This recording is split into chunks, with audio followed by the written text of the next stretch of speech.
因为在中国可能有一个人可以连续4天5天不顾所有的就做这个纹身，但在澳洲不可能。如果他有这个精力、有这个钱、有这个计划，他肯定是有家庭的。他会需要去平衡这个家庭，平衡老婆，平衡孩子。因为我可能喜欢这个整体性的内容，就是说一个内容包裹了整个胳膊，或者说一个背，因为它像穿了一件衣服。嘿，大家好，我是 Leo， 现在是墨尔本早上时间9点，我们准备 check out 我们在墨尔本的酒店。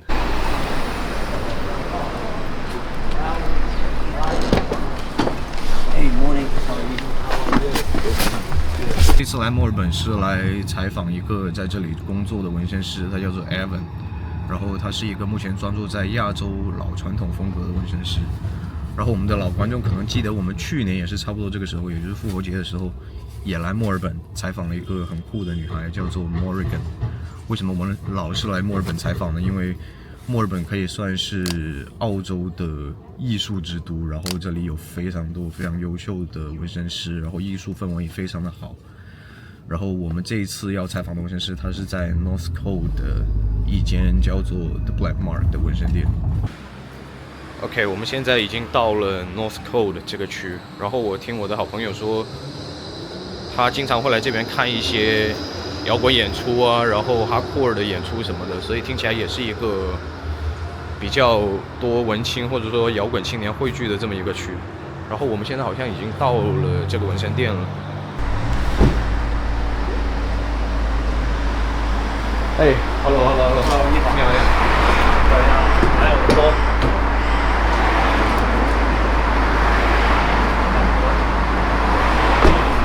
还在上面的演习，我给你开一下门看。好，相对安静点。没有人，可能有1-2个人。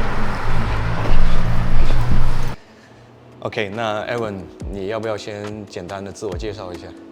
我是 Evan， 然后我是一个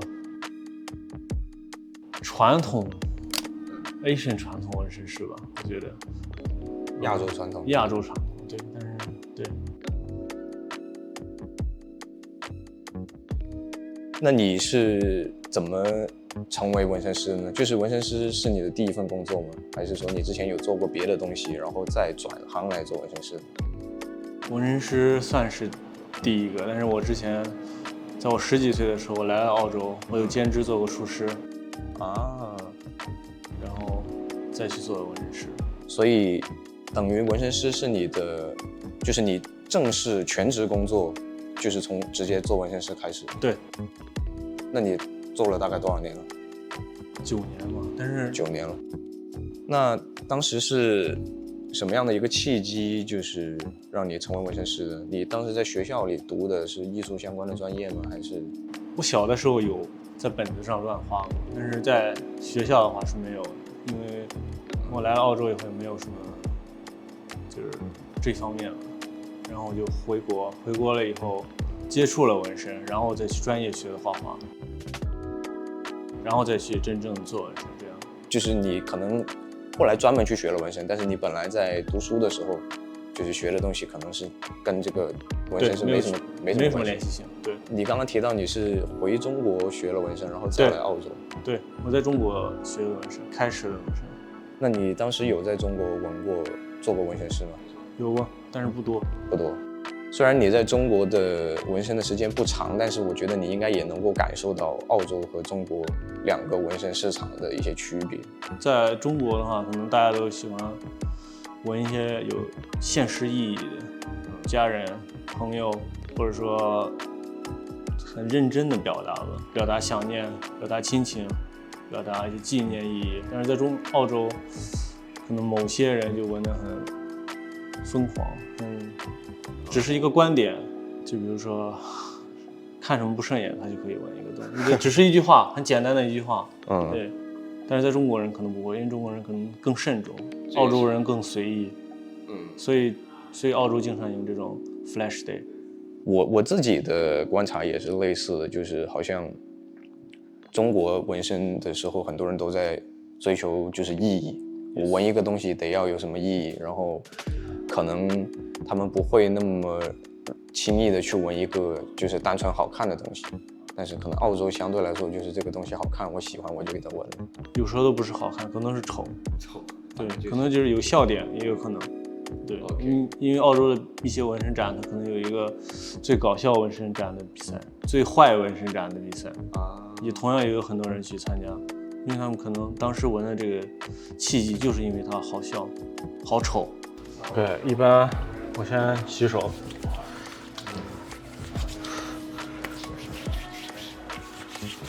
然后我通常在这里工作。OK。这个是就是放墨水的哦，放墨水。我通常会用保鲜膜先包一层，然后再用一层垫。对。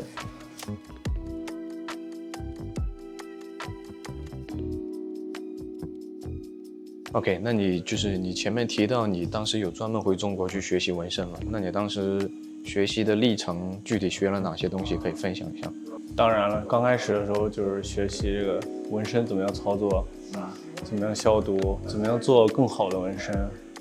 但是在后来我发现，其实这个纹身这个行业，其实它是一个服务行业，需要更多的是和客户的交流，客户的要求、客户的想法，还有结合客户自身的本身。因为有些客户他是怕疼的，有些客户他是可能每一次只能纹很短的时间，这些。你都需要去考虑，通过一个详细的计划给他，就比如说他只能3次完成一个胳膊，那你就需要去做3次可以完成的内容。所以按照你的意思来说，就是其实更多的学习的是怎么样和客户打交道，或者说这个心态上的东西。我觉得做纹身这个行业，首先你需要去了解这些，因为对客户来说，大部分客户来说，他是没有艺术追求这一方面的，他只是想要一个好的纹身，他不会想要一个特别好的纹身，因为他想不到特别好的纹身到底是什么样。因为你没有画画的人，你不会理解抽象为什么要画抽象，为什么要表达自我，对吗？他只是想要一个纹身，只是想表达一下最简单的，他不会想得更深、更本质，所以你需要去拿他的想法去做自己的内容，不能用自己的想法去套。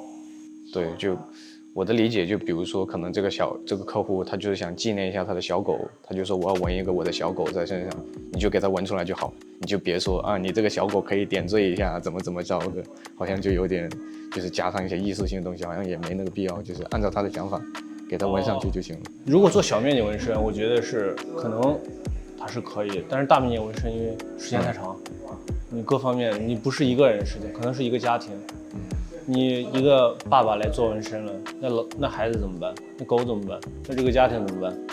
你可能一个大面积纹身需要6天、7天，或者说更多。那这个时间他们的家庭怎么办？所以在有限的时间内，按照他的想法去做最好的，这我觉得是对客户的一种关怀。对，从跟你聊天的过程，我感觉到做大面积纹身和做小纹身是完全2个不同的生态系统的感觉，就是要考虑。尤其是在澳洲，因为在中国可能有一个人可以连续4天5天不顾所有的就做这个纹身，但在澳洲不可能。如果他有这个精力、有这个钱、有这个计划，他肯定是有家庭的。他会需要去平衡这个家庭，平衡老婆、平衡孩子。如果有一个人可以来找你，可以几天的这种陪着你去做纹身，其实纹身是应该感到很开心、很荣幸的。对，因为他是牺牲了这个家庭的时间。这里一个有趣的点就是，在我们拿到这个垃圾袋的时候，因为它是包裹着污染源的，所以我们的手是不能碰到这个门。所以它这个门设计的是推式，你可以用你身体的另外一部分去推，它不会带锁，你不用拿手，就保持一切都是干净的。对，你用身体推开以后，然后我们把这个做得很紧，因为这个垃圾的收费是比普通的垃圾收费高很多的。对，所以我们一般会把它垃圾做得很小，然后我们会直接扔进去。OK，这个桶也是就感觉是医院的那种级别的。对，medical 手套，所有的东西都需要扔进去。OK， 我们不会在这里去喝东西，去用徒手去做任何的事情。因为这里要保持绝对的卫生。这种一般用来是给传统纹身技的，像这种手柄去消毒的。对，我们先用这种清洗机吧，那种先用这种去清洗，清洗完以后，然后再用高温去高压去消毒。OK， 然后每一条它都会有时间，就是确保每一个都会有消毒。OK， 都是严格监察的。对，那你一直都提到就是大面积纹身，所以你擅长的纹身风格是什么呢？你当时为什么就选择了这个风格钻进去？当我刚开始做纹身的时候，其实我是可以接很多种风格的，小清新、写实，或者说一些字母纹身，一些奇卡诺纹身。因为我可能喜欢这个整体性的内容，就是说一个内容包裹了整个胳膊，或者说一个背，因为它像穿了一件衣服，而且它可以表达的也更多，有主体，有背景，它们有穿插的关系，这更加的动态化。因为你如果做一个图案，或者说一部分的小图案的话，其实最主要表现的是这个图案的本身，它没有这些背景。那既然说到这个风格，有没有什么纹身师是影响了你的，可以推荐给大家的？就比如说，我觉得这个风格最影响我的就是我的朋友Joe，他来自也是墨尔本，他的工作室在 Richmond，名字叫做 Dynamic Tattoo。对，他也是做亚洲传统的一个纹身师，他做了我的通体。他做了你的通体，就是他帮你纹的。OK。但其实对我来说，这个纹身并不重要，因为它带给我了更多可能精神方面的。通过和他交流，来告诉我这个怎么样去通过我自己的感受，怎么样去，因为我本来就是一个客户，他怎么去安抚我的情绪，怎么样试着让我每次做的更多，怎么样去介绍这个图案本身，怎么样安排。因为我们做的是一个通体纹身，对，所以我收获了很多。那除了你刚刚提到的那个纹身师，还有别的纹身师有影响到你吗？在我做我通体纹身的最后倒数第3次吧，北京的杨哲老师也来看我，他跟我讲了他纹身的过程，让我也得到了很多，因为他讲了他的纹身，他用信念战胜了他的疼痛感，让我备受鼓舞。对，这个是我和我的朋友 Insomnia Sam 一起合作的一个短袖，然后这个火焰是我设计的，这个背面是，这个背面有点那种 fusion 的感觉。对，然后我喜欢更加动态、更加不同的内容，所以我做了3条形态各异的龙，每一个龙的样式是不一样的。这件是我在龙年的时候设计的，然后我设计了一头水龙，我给这个袖子的2侧写了2句话，这2句话是我老婆写的，她写了很多年的10几年的书法。这个是我现在所在的纹身店出的一个 T 恤，对，这个是我很喜欢的一个艺术家设计的。对，这一件也是。所以这是你们的等于一个自己的小厨房是吗？就是平时。是的。其实对我来说，因为我中午只休息半个小时，因为我觉得半个小时。对，因为我觉得这个如果休息时间太长，客户的皮肤会越来越敏感，因为它会等，它会肿，所以一般来说我最多就休息半个小时，所以我自己会带一点食物来。